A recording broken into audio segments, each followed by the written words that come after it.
আল্লাহ তাআলা বলেন, মা ইয়ালফিযু মিন কাওলিন ইল্লা লাদাইহি রাকীবুন আতীদ। মানুষ যে কথাই উচ্চারণ করে তার জন্য তৎপর প্রহরী তার নিকটেই রয়েছে।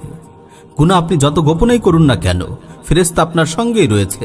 আপনি খেয়ানত করছেন, জুলুম করছেন, বেভিচার করছেন, ঘুষ নিচ্ছেন, সব কিছু লিপিবদ্ধ হয়ে যাচ্ছে। আল্লাহ তাআলা আপনার সব কৃতকর্ম সংরক্ষণ করে রাখছেন। আল্লাহ তাআলা বলেন, আহসাহুল্লাহু ওয়া নাসু। তারা যা করত আল্লাহ তাআলা তার হিসাব রেখেছেন, যদিও তারা তা ভুলে গেছে।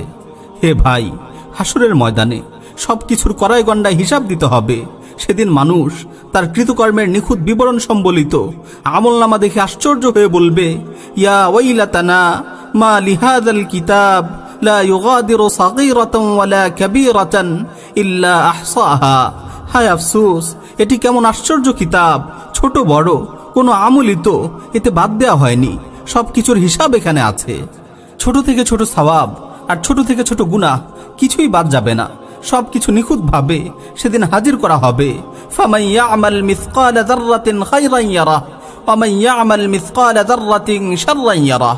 কেউ অনুপরিমাণ নেক কাজ করলে সে তা দেখতে পাবে, আর কেউ অনুপরিমাণ গুনাহের কাজ করলে সে তাও দেখতে পাবে। যার আমল ভালো হবে তার আমল নামা ডান হাতে দেয়া হবে। সে খুশিতে আত্মহারা হয়ে যাবে। সবাইকে সে বলবে, হা উমুকরাউ কিতাবিয়া ইন্নী যানানতু আন্নী মুলাকিন হিসাবিয়া। নাও, আমার আমল নামাটি একটু পড়ে দেখো। আমি জানতাম যে আমাকে হিসাবের সম্মুখীন হতে হবে। তার স্থান হবে সুউচ্চ জান্নাতে, যার ফলসমূহ অবনমিত থাকবে। তাদেরকে বলা হবে, পানাহার করো তৃপ্তির সহিত দুনিয়ার জীবনে যে আমল তুমি করেছো তার বিনিময়ে। আর যার আমল খারাপ হবে তার আমল নামা দেয়া হবে বাম হাতে। সেদিন তার আফসোসের কোনো শেষ থাকবে না।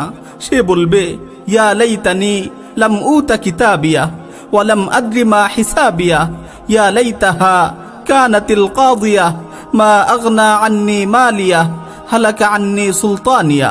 হায়, আমার আমলনামা যদি দেয়াই না হতো, আর আমি যদি আমার হিসাব না জানতাম।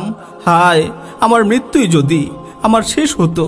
আমার ধন সম্পদ আমার কোনো কাজে এলো না, আমার ক্ষমতাও বিনষ্ট হয়ে গেছে।